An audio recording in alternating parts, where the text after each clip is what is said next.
So mid 2021, this is where vlogging was at its peak and Sony decided to release the ZV-E10. And obviously this is where people were stuck at home with the global situation going on at its peak, and people wanted to create content. They wanted to do something. So they were creating content for Instagram, YouTube, TikTok, Facebook. There were so many different platforms that was, screaming for content because there was a lot of viewers wanting something to do.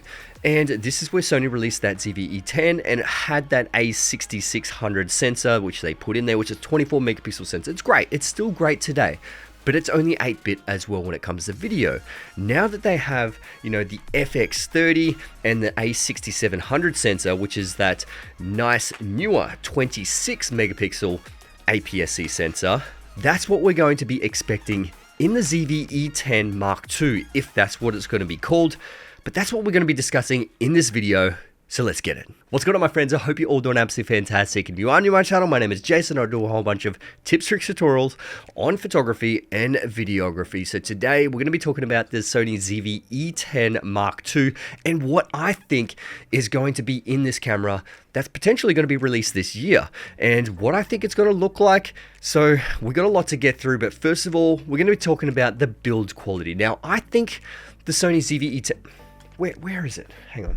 One sec. I think it's going to be built like the Sony ZV-E1. Now this one is the full frame version. So this one actually sports that 12 megapixel sensor that's out of the A7S III, and they put it in a smaller sort of vlogging body. Now this is a fairly plastic design. It is a very cheap design, and they did mention that it was a cheap design because they pretty much just wanted it light, compact, and really good for vlogging. It has that amazing full frame sensor.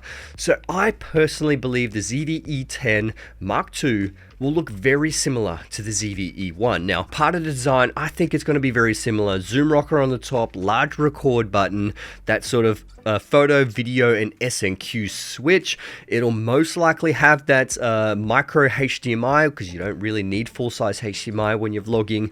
It'll probably have just that one card slot as well. It'll most likely have USB-C when it comes to, streaming and live content. So that's going to be great. And also that nice new microphone capsule on the top, which allows you to choose the front, the back, or omnidirectional.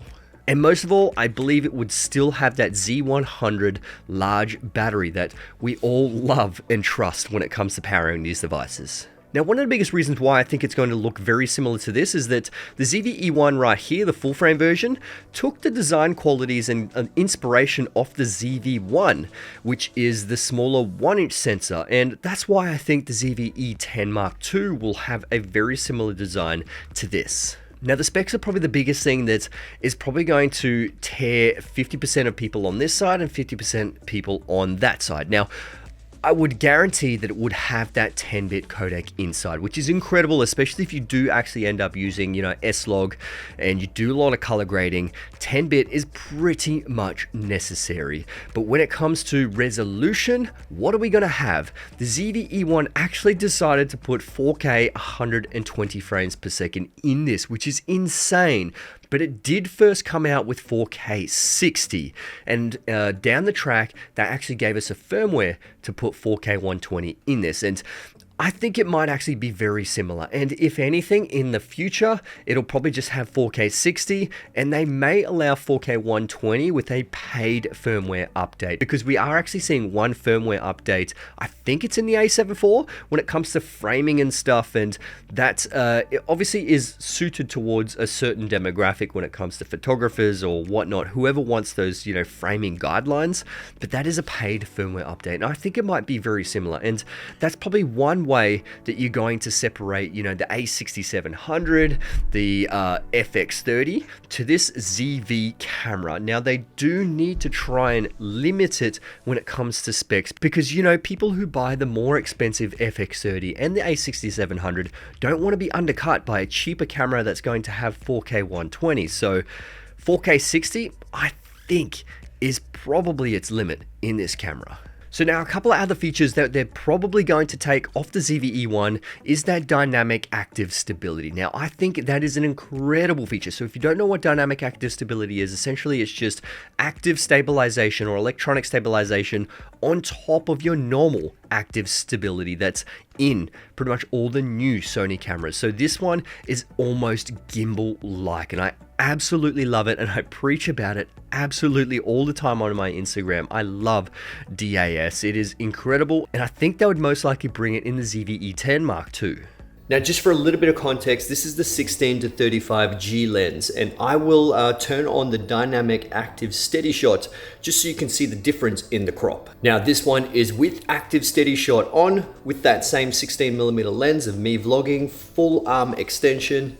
And this is with the dynamic active steady shot on, full arm extension with the 16mm lens here. And you can see, you can still get up to just the top, a little bit of the bottom of my chest right there, but there is still obviously quite a large field of view, and it's super stable, which is great. Now, there are a couple of cool features in here, like image stabilizer. So essentially it will keep your subject in the center or framed in the thirds, and it will stabilize when you're walking, which is pretty incredible. But also when it comes to that AI processor that they've put in the newer cameras, it can actually handle the auto framing. And if you don't know what auto framing is, essentially you put the camera down, it will frame you up, and it will follow you. It will track you in the frame by cropping in. And if you don't know how to do that in post, then this is what actually allows you to do it in camera. It just makes it so much easier, especially for beginners. And that could be a really good feature if you do want to make things look a little bit more dynamic. Now, this one does have cinematic vlog mode, and I do think the concept of it is really good. It actually adds 2.35 to 1 cinematic bars on the top and bottom,